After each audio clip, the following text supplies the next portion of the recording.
Alright, my people, and welcome back onto this channel. Well, still on the matter, my brother, my sister, Yoruba Nation, no going back. Exactly waiting it be.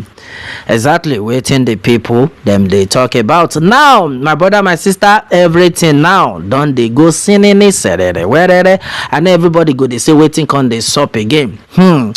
This one are good news. You see, all these Fulani people will be say they don't make up their mind. Say then go they disturb us for this country. You know, say everybody now don't gather together. I don't tell on us say as Igbos people they don't cooperate, as Hausa people don't cooperate with Yoruba people. Say then go bring down all this Fulani people. We be say then they disturb us for inside this Obodo Nigeria. Now so we don't turn you don't come see say everything now don't they work as we don't plan.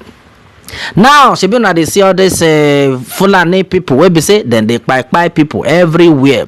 We talk that time how they take go disturb, kidnap people for inside that university for Okan. Yes, that one are for Kogi State. All those people wey be say then go carry people for school wey dem kpai some people that time. They don't come catch them. Now I don't talk say these people they no go fit escape am, no matter how many them be. They no go fit escape am. Now as e be so, Nigerian police don't start to do their work.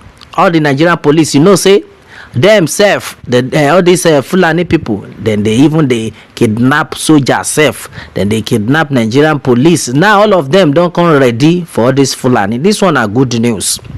Everybody now don't ready for all these Fulani people. Now all these Fulani people, no more hiding place for all of them.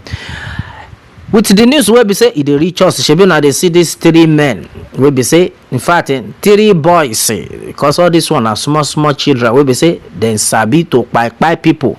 Una watch that video the other time wey be say one small boy wey say if him don kpai him victim, most especially the ones wey be say dem no get money to come pay for their ransom. So wetin they do be say if you see say they no get money to pay, him go kpai them and then him go drink their blood. My brother, my sister, that boy, that one, when they come check him age, they come see say him na just 19 years old. You can imagine 19 years old boy they drink blood. Many people can say you don't take, we be say then carry am join the community of Fulani people. Those kind of people they join at the age of 12. So now they see the faces of these ones. Somebody say their face be like the economy of Nigeria. My brother, my sister, we don't talk this thing. Yoruba Nation no going back. This whole thing can only happen if everybody cooperates. Chief Sunday will talk this thing that time. He said the reason why the Igbos then they cooperate with themselves, we be say then go say sit at home on every Monday, make you no go market, everybody go obey, sit at home. Say now all those things we be say then they cooperation I make all those things if it happen. No be the one we be say it they happen for our Yoruba land. We be say some people go left, some go left, right. Say now in that kind of thing, you know, go let things take happen normal. But if we cooperate, you see cooperation now, the Nigeria army then don't ready. Forget the ones where be say them be Fulani people where the before president whether they call the Buhari carry join the better people. No, the real Nigerian army, the real Nigerian police, all those ones themselves they don't ready to join Yoruba Nation.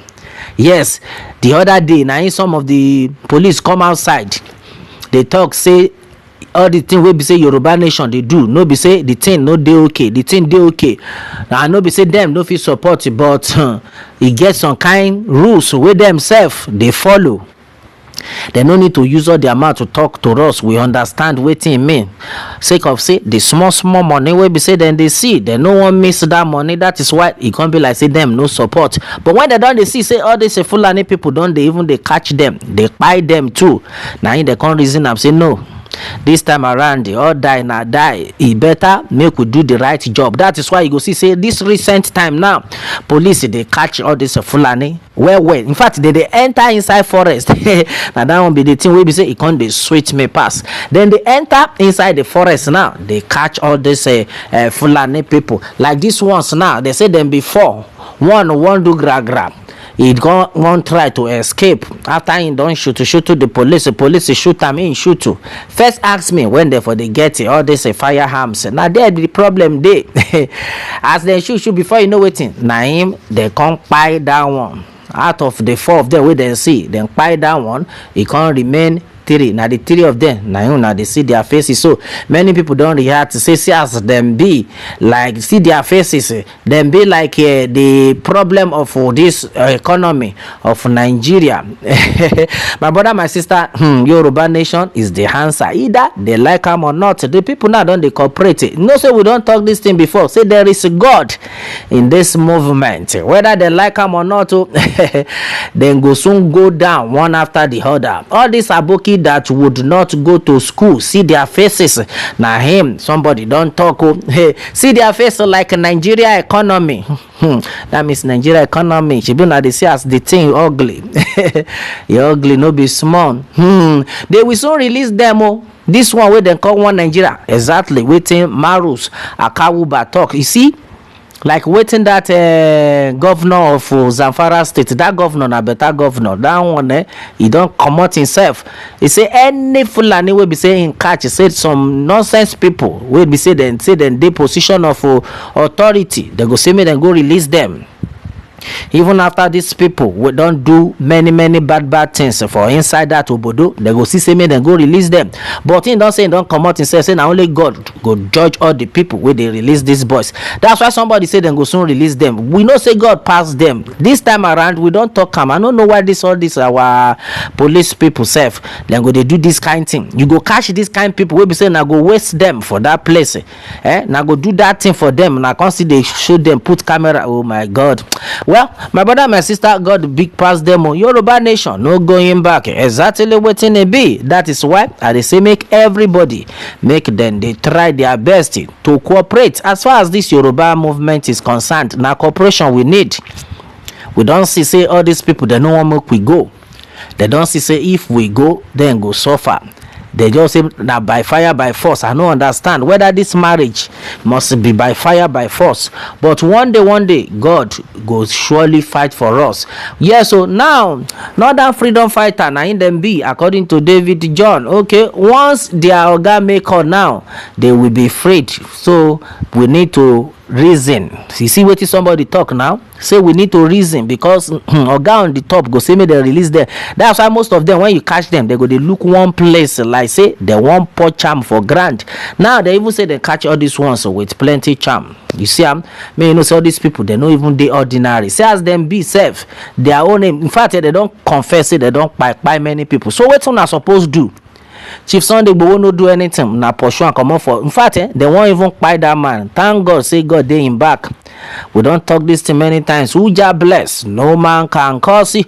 They say the Nigerian police force has said that its operatives from the Utako division headquarters stormed bandit hideout in Chikara in Kogi State, bordering the Federal Capital Territory FCT and Zuba Abuja, where they buy one suspect and then arrested 3 others. Okay, now I don't talk that one before. I then buy one, they can't catch the 3.